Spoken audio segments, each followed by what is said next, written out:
नमस्कार, मैं हूँ बीवी सिंह।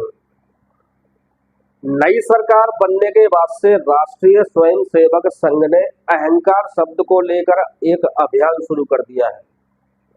संघ प्रमुख डॉक्टर मोहन भागवत ने अपनी संघीय भागवत में जो नया अध्याय जोड़ा है उसका नाम है अहंकार। डॉक्टर भगवत की भागवत में हाँ में हाँ मिलाने के लिए उनके अवर सह संघ चालक इंद्रेश कुमार ने भी अहंकार को लेकर अपनी व्याख्या दी है। पूरा देश इस भ्रम में है कि क्या अहंकार को लेकर संघ और भाजपा और प्रधानमंत्री नरेंद्र दामोदर दास मोदी के बीच अनबन हो गई है। देश के लोग पिछले 10 साल से भाजपा और उसके शीर्ष नेतृत्व के मन में उपज रहे अहंकार के पौधे को देख रहे हैं।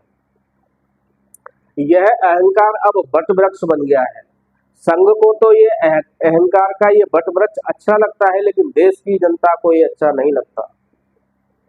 देश की जनता ने वर्ष 2024 में जो जनादेश दिया उससे जाहिर है कि जनता अहंकार से आहत है। सत्ताधीशों के अहंकार का कदाचित लाभ प्रतिपक्ष को भी मिला है और संघ के असंतोष की यही असली वजह है। संघ चाहता था कि सत्ता का अहंकार भी बना रहे और भाजपा बिना बैसाखियों के चलती रहे, लेकिन ऐसा हो नहीं सका।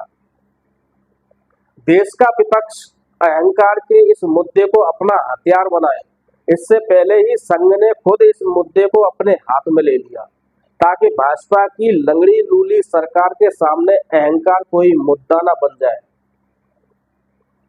संघ चाहता है कि जनता समझे कि संघ अब खुद ही प्रधानमंत्री नरेंद्र दामोदर दास मोदी और भाजपा अध्यक्ष जेपी नड्डा के खिलाफ हो गई है, जबकि हकीकत ये नहीं है। संघ और भाजपा में कोई अनबन नहीं है। ये दोनों एक दूसरे के बिना एक पल भी जीवित नहीं रह सकते। हाँ, इतना जरूर है कि संघ परिवार ने मोदी परिवार का मुखौटा लगाकर एक बड़ी भूल कर दी है। मोदी परिवार की अवधारणा साधारण संघियों की समझ में नहीं आई। उन्हें लगा कि मोदी संघ परिवार को हड़प रहे हैं, इसलिए वे आम चुनाव में जहां तहां पीछे हट गए और इसका खामियाजा संघ और भाजपा दोनों को उठाना पड़ा। यदि आप गौर करें तो पाएंगे कि संघ और भाजपा का नेतृत्व इस समय जो पीढ़ी कर रही है वो खुद स्वभाव से अहंकारी है। डॉक्टर भागवत और मोदी ही नहीं बल्कि इंद्रेश कुमार भी आक्रामकता के लिए जाने जाते हैं, क्योंकि ये तीनों हमउम्र जो ठहरे। ऐसा भ्रम फैलाया जा रहा है कि मोदी साहब की भाजपा संघ का नहीं बल्कि अपना हिडन एजेंडा चला रही है, जबकि ये 100% गलत है। भाजपा का अपना कोई एजेंडा है ही नहीं। आज भी संघ इतनी शक्ति रखता है कि मोदी को एक झटके में सत्ता से अलग कर दे, लेकिन उसके पास मोदी जैसा आक्रामकता के साथ संघ के एजेंडे पर काम करने वाला कोई दूसरा नेता है ही नहीं। अमित शाह का खलनायकत्व भी साफ झलकता है। संघ चाहता है कि जब तक उसका एजेंडा पूरा न हो जाए तब तक भाजपा सत्ता में बनी रहे, भले ही इसके लिए उसे आने वाले दिनों में बैसाखियों और वॉकर ही इस्तेमाल क्यों न करना पड़े। आपको बता दूं कि डॉक्टर भागवत ने अहंकार से पहले मणिपुर का मुद्दा भी उठाया, जबकि मणिपुर में सत्तारूढ़ भाजपा नहीं बल्कि संघ नाकाम हुआ है। भाजपा की सत्ता में आते ही मणिपुर में पूर्णकालिक प्रचारक की नियुक्ति की गई थी। बी भगैया जैसे प्रचारक वहां तैनात किए गए थे, लेकिन मणिपुर में संघ का पासा उल्टा पड़ गया और जिस तरह की हिंसा हुई उसे संघ अपने पक्ष में भुला ही नहीं पाया। संघ यदि सचमुच मणिपुर की हिंसा से दुखी होता तो डॉक्टर भागवत जिस तरह से आज मोदी साहब सरकार को उपदेश दे रहे हैं वो पिछले साल भी दे सकते थे। प्रधानमंत्री को मणिपुर जाने से यदि किसी ने रोका तो वो संघ ही है। मणिपुर समेत पूर्वोत्तर में अपने पांव जमाने में नाकाम रहा संघ अब चाहता है कि वहां के हालात अब सुधर जाए और शायद इसीलिए वहां के विकास के लिए ज्योतिरादित्य सिंधिया जैसे ऊर्जावान सांसद को पूर्वोत्तर मामले का मंत्री बनाया गया है। आम चुनाव में भाजपा के कमजोर होकर उभरने से भाजपा के प्रति जनता में अनास्था और न बढ़े, इसलिए संघ ने अपना पैतरा बदलते हुए न सिर्फ मणिपुर का राग अलापा बल्कि अहंकार को भी मुद्दा बनाया है। संघ लगातार भ्रम पैदा करने की कोशिश करता रहता है।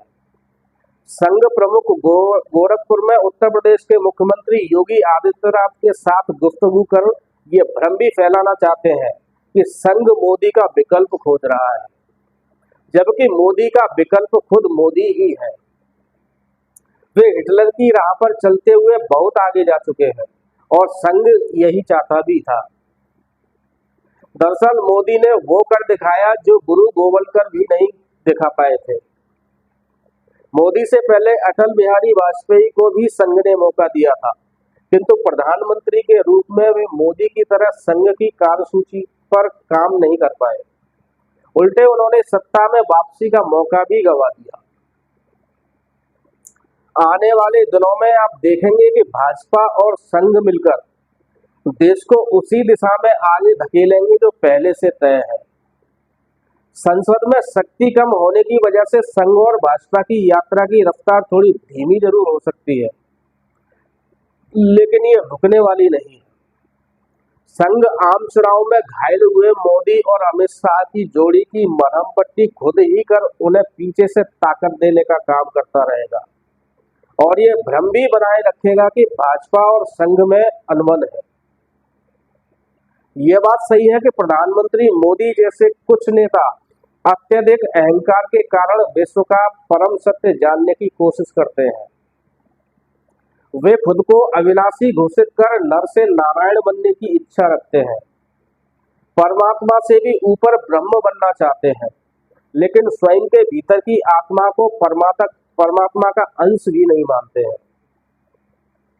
खैर, जब बुद्धि भ्रष्ट हो जाती है तो ऐसा ही होता है, इसमें हम और आप कुछ नहीं कर सकते। प्रधानमंत्री मोदी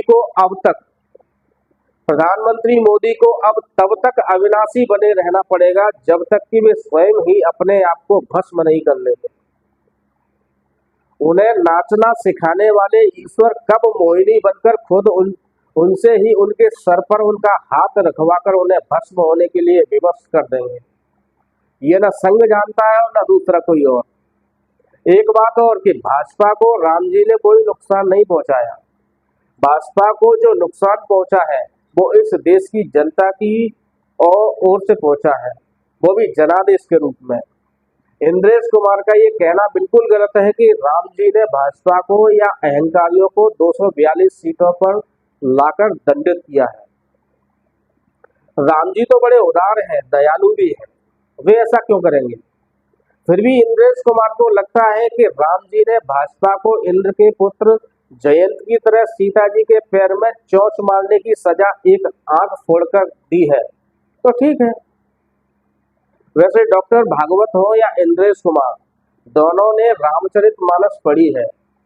वे जानते हैं कि नहीं को अस जन्मा जगमाही, प्रभुता पाए जाए मत नाही। प्रधानमंत्री नरेंद्र दामोदर दास मोदी भी इसका अपवाद नहीं है, भले ही वे अपने आप को बायोलॉजिकल पैदाइश न मानते हो।